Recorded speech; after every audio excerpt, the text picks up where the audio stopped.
All right, shalom, shalom. I'd like to start off first and foremost by giving all praises, glory, and honor to Yahweh, Bahashem, Yahweh Shai, Bahashem, Chadash. Double honors to the elders and the apostles, great millstone, who will teach well. Peace, love, salutations, and blessings to those that are doing this work in truth and sincerity. This is your brother Nathaniel from the GMS Camp Atlanta, coming back at you through the Spirit with another lesson. And I pray and hope this lesson is edifying. In this particular lesson, we're going into the work. The work is running out. Now I have a couple videos here that I am going to play. This one is pretty long. It's 19 minutes and I watched most of it. So I'm not going to play all of it. Okay. But basically a lot of people are losing their jobs and people are Edomites and various other groups of people are out and they're protesting the fact that jobs are hard to find, you know. Now I can personally attest to how jobs were very hard to find back in 20 even before 2022. I think I lost my job. I was working as a general manager at a restaurant, and I think I lost my job in 2021 and 22, something like that, right? But I was doing little side things to make money, so I was okay. But then something really bad happened, and that the way that I was earning my money, that kind of like ran out. So I had to find another job. So in late 2023, I would say like September, October, actually before then, it was in the summertime of 2023, right? I had started looking for a job. I wasn't like doing any heavy looking, but I was keeping my ear open for stuff, right? But then when 2024 hit, right, the sense of urgency kind of ramped up. It was like, bro, I didn't have any money coming in. Savings was being depleted, and the little jobs that I was getting here and there, they weren't covering much. So I needed to get some income. So remember I said back at the end of 2023, I started looking for a job. It took all the way to the end of 2024 till I actually found something that was substantial enough for me to take care of my family, right? So I tell that story to say that, yeah, what they're saying is absolutely true because I've personally experienced this. Now, back in 2017, 2015, it was hell shit. I would say pre-COVID, right? Pre-COVID, and you can find a job like that. Like the job that I had lost back in 2021, they actually called the wrong number. They called my phone looking for somebody else, and I was literally at work. Or maybe I called the wrong number.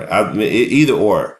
But I ended up talking to the guy. He ended up being a recruiter for a company, and he was actually a recruiter in another state. And he called. He was so impressed with my conversation that he called the recruiter in Georgia. The recruiter in Georgia called the area director for the certain restaurant group. They called me over for an interview the next day. I interviewed. I got the job. I was making like $10,000 more a year than I was making in my current role, right? So it was practically, it was really easy to find a job back then, right? But now, man, if you have a job, you better do your best to keep it. You know, you better do your best to keep it because jobs are becoming scarce, right? And I'm seeing the effect of the job market collapsing because I work in the food and service industry. So our market is directly fed by other markets. So when these other markets die and these people can't come out anymore, we see it because there's less people in the seats in my restaurant. Okay. So, the grinding is ceasing. People aren't being employed. Hey, they're not being employed. So, they can't find jobs. So, I'm going to bring out this quick precept. I'm going to read 1 through 4. It says, remember now thy creator in the days of thy youth, while the evil days come not, nor the years draw nigh, when thou shalt say, I have no pleasure in them. Because, when you get old, man, your phylacteries don't work as well anymore. You could be losing your eyesight, your body ache. I mean, it's not, you don't have the same joy in life, you know, because you're approaching, you're going into a death phase now. You've gotten all of the prime years of your life are gone, and you're going into, you know, and you're on your way to the grave pretty much. Okay. So the Lord is saying, remember me before all this stuff starts to happen, before all these bad things start to happen to you, you know? And it doesn't necessarily have to be age or death, but you know, it could be where you start catching hell, right? And you're not having no pleasure in those in that. And the Lord is like, hey, you know, seek me when you good, when you having a good time, when everything is working out for you, man. You know? Because them years gonna draw nigh where you ain't gonna seek no pleasure. It says, while the sun or the light or the moon or the stars be not darkened, nor the clouds return after the rain. Verse 3, in the day when the keepers of the house shall tremble, and the strong men shall bow themselves, right? And the grinders cease because they are few, and those that look out the windows be darkened. And see, this goes into the work, okay? Ain't gonna be no jobs out here. The industries that feed other industries that feed other industries are all shutting down. And you got to remember one major industry that feed every industry in this country. And what is that? It's trade. Okay? It is trade. It is the things that come off those damn docks. Okay? From cars to precious metals to factory metals to to pharmaceuticals, you know, the clothing, you know, you name it. It comes off of those. It comes off of those docks. So when those docks shut down because of this trade war that's still in effect that no one's really talking about anymore, that's actually even more in effect than what it was before, right? When this trade war is it's having a real world, real time effect on everything that's happening to us right now. Okay. So you're gonna start seeing layoffs in the medical industry. You're gonna start seeing layoffs in Silicon Valley and you know, the electronic industry. All right. They're lying when they say that AI is taking over everything. No, AI is not. I mean, of course you have AI that's taking jobs. Okay, but that's just something that they're saying to cover up for what's really happening. No, there are no jobs. Okay, there are none. Okay, they took the car industry away back in the 90s. They took the big three: Chrysler, GM, and Ford. They took it out of the Motor City because I remember I was there. I'm from Detroit. I was living in Detroit when they started removing the big three out of Detroit. Okay. And now I was watching the retail apocalypse happen in 2017 and never stopped. Okay. And now we're seeing all of these other industries fail too. So people are losing their jobs, man. People are losing their lives. When I just came home from work today, I seen a nigga woman in her truck had a suitcase on top of her truck and all her worldly belongings inside. You know, looking pitiful as hell. Right? Because there's no work out here, man. There is no work.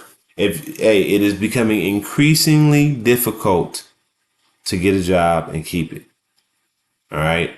You can try to blame AI all you want, but it's not fucking AI, man. Okay. AI is taking off some jobs, but for the most part, there are no jobs. We've been seeing industries collapse since 2017. Even before then, with the subprime mortgage collapse that happened back in 2008. Okay. So you can sit there and try to make it seem like, you know, things ain't collapsing and AI is taking over, but no, that's this. I mean, AI is taking over some things, but for the most part, it just ain't no jobs. Okay. Verse 4, and it says, and the doors be shut in the streets because there ain't gonna be nothing to work. There ain't gonna be no work. There's not gonna be any production of anything. The Industrial Revolution is dead. Okay? There's no more industries.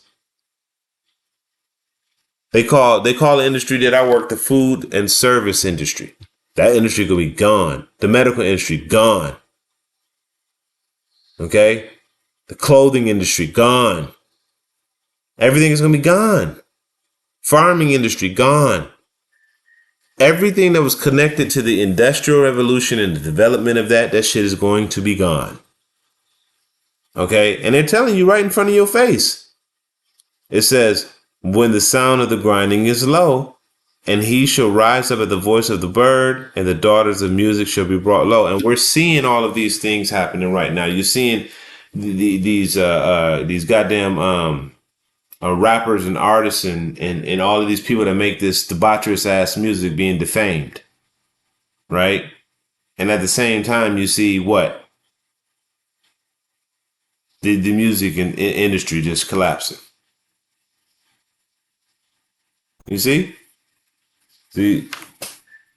So now you about to hear this from a lot of Edomites.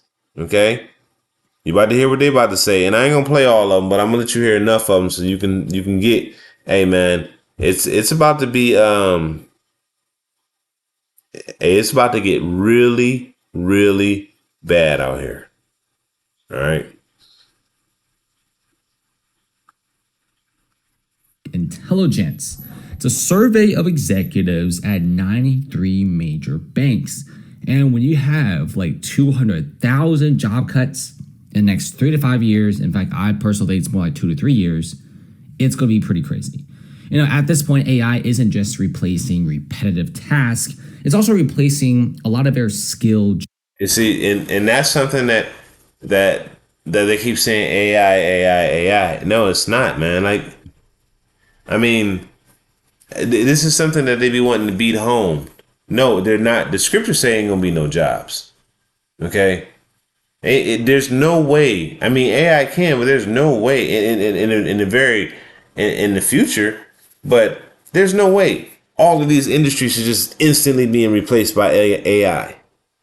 And everybody that were working these industries for 50, 60, 70 years, now this goddamn computer just doing it better than them. I'm sorry, not 50, 60, 70 years, so like 10, 20, 30 years. You know? And the damn AI all of a sudden comes along and now it's doing the job way better and more efficient. Okay? In every industry. No. Of course, you got, some industries that are being taken over by AI, but for the most part, ain't no jobs. When you have these other countries that are not doing trade with you because of tariff war, right? And you've been taken over by globalization, okay? You've been taken by globalization. Your industry depends on trade in order for you to sustain yourself, because you don't make any fucking thing. Jobs too. Right now, there's a lot of people complaining about why is it so hard to find a job. I mean, people are putting in 100 applications a day for jobs, can't really seem to get anything. At this point, some people even say trying to get a freaking job at Trader Joe's, Walmart, or McDonald's is actually one of the hardest things ever. And a lot of people who got college degrees are also kind of bitter that they spent this much time and this much money getting a bachelor's just for that bachelor's to be basically useless. This is one of the hardest job markets I've ever seen. And the next 6 to 12 months, in my personal opinion, the job market will get even worse as AI gets better, interest rates stay high. And see, they keep saying AI. They just want to blame AI. So let's listen to some of these people. Years experience, and I've never seen anything like this. So I'm just sharing it, and I have a YouTube page because not everybody has TikTok. So I wanted to share my journey to help others and also help myself. So they've been getting these comments on YouTube, these negative comments. And I'm just like, these people are crazy. Like, one person told me, what are you going to do? You can't handle it for yourself? Like, girl, no one should ever be fired like this. This should never happen, to be honest with you. Like, the way it's happening, no one should ever have to fend for themselves, figure out what does this mean. You should never fire someone and then deal with it later. You should always do everything up front and then you fire the person. Not in this way, just like somebody say, I gotta fire you, someone fire you today. This is stupid. So then I got another comment talking about the inaccuracies, right? I've been talking about that, like how the communication. So she got fired from her gig, and let's just fast forward through it because some of these people Get out of ramble. here. So I just got laid off from my finance job. The company decided to cut costs, and apparently my 4-year bachelor's degree from really good business school and graduating on the dean's list, plus passing my Series 7 on the first try, which None of that shit matters. Didn't meet the cuts, so they decided to make the cuts with my paycheck. So let's skip on to the next one. Welcome. Let's all figure this out together. Okay, so my severance package for my last job is ending in 2 days. 2 days, and I'm trying not to get too stressed about it. I definitely have a lot of feelings, but I'm not trying to let anxiety get the best of me. I'm just trying to have faith and trust God that, the resources will be provided to sustain my lifestyle in San Francisco, a very expensive city, but I've been saving, I budget my money really well, and I have my side hustles. So I'm just grateful that as of right now, I have the resources to be here and live here, but, who knows what opportunities will come my way, and I'm just trying to stay positive about everything. Hi guys, I know it's been a while. I started a new job 2 months ago, and I have been literally working like 50 hours a week, sometimes longer, like working on the weekends. It was an events, keyword was. And I just got fired. I just got let go. So I'm back on my bullshit. Let's fucking go. So, just out of curiosity, I like to look at jobs every once in a while just to see what's out there. And I went looking for jobs kind of relatively in the same career path as what I'm doing now. And everything requires 20 years of experience. Like, is entry level no longer a thing? Can you not get a job anymore if it's entry level? Like, I mean, hell, at this point, I feel like even McDonald's, you go to McDonald's, they're going to need 20 years of customer service experience. And then my thing is, it's not just that they want, like, customer service experience or like just something related to your field. Like, no, the job you're applying for, you have to already come in it having 20 years of experience. Like, I mean, back in the day, the worst thing was the whole like having a degree, but now, no, they want you already overqualified to apply for any jobs. Like, what are we doing? I'm Anna, the Fired Fed. I came to Spain for a quick reset, but I wanted to share with you 3 things that I did not anticipate when losing my job. I was let go from CDC April 1st. It's not just losing my current income. I absolutely love my job. It was of applying to jobs, reaching out, making connections to land my first role. I don't say that to scare anyone. I know. All right, so you get the point on this one. So we're going to move over to this one. Did you hear about this? A perfect storm just crushed Kentucky's $9 billion whiskey industry. Here's what's going on. In the last 8 months, 3 major distilleries filed for bankruptcy. 23,000 jobs gone. Why? Well, first, Gen Z. They're not drinking as much as they used to. They prefer weed over whiskey. Second, the European nation slapped massive tariffs on U.S. whiskey. At the same time, producers flooded the market betting that a boom would last forever, but it didn't. It tanked. In Canada, that was the final nail in the coffin. They hit U.S. whiskey with a 25% tariff, then pulled it off their shelves completely in retaliation against Trump's trade war. Now we have a 200-year-old American tradition that is circling the drain. Well, if you know anything about history, Jack Daniels stole that recipe from Nearest. Can't remember his name, but he had a drink called Uncle Nearest. What's his first name? But it's Nearest is I can't remember his name, but he stole that recipe. So yeah, and it has to do with Trump's tariffs. And there's other videos about it, but that's like 23,000 jobs gone.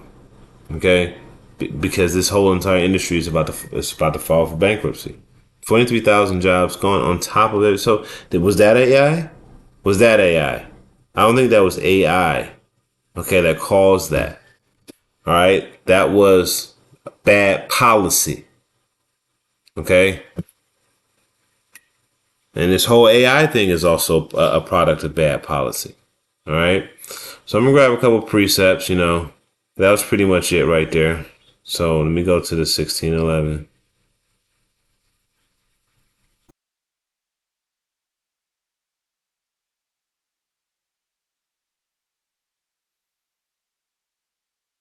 Now we always get this precept, but it's come on, man.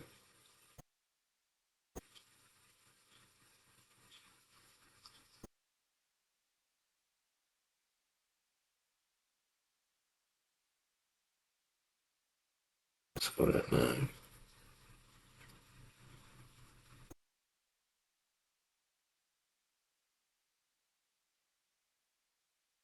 All right. So this is and as I said, in the beginning of the video, the lack of jobs is going to lead to all of this at a high frequency, man.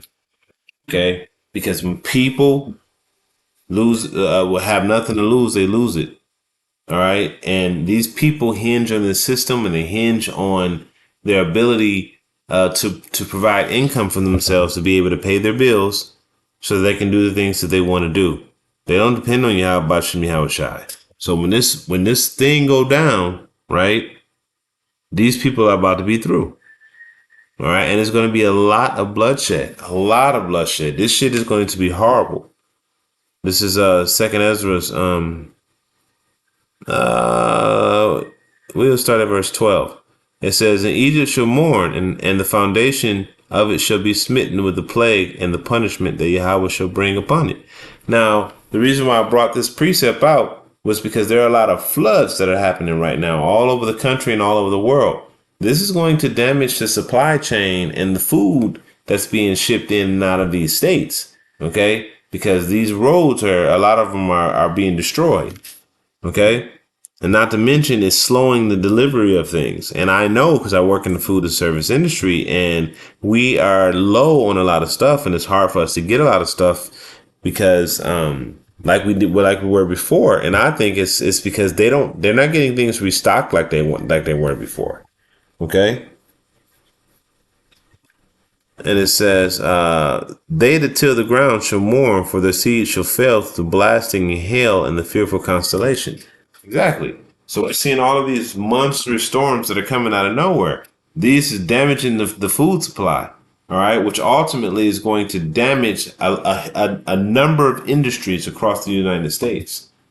All right, and it says, "Woe to the world and them that dwell therein. For the sword and their destruction draweth nigh, and one people shall stand up to fight against another with swords in their hands." And this is definitely about to take place. Okay, the Lord is setting the Egyptian against the Egyptian, and this crazy famine that's about to happen. There ain't gonna be no money out here, and you're gonna be scared to go outside because if you go outside, you may lose your life. That's how serious this thing gonna be. Okay? It says, "For there should be sedition among men, and invading one another, and they should not regard their kings nor princes, in the course of their actions shall stand in their power."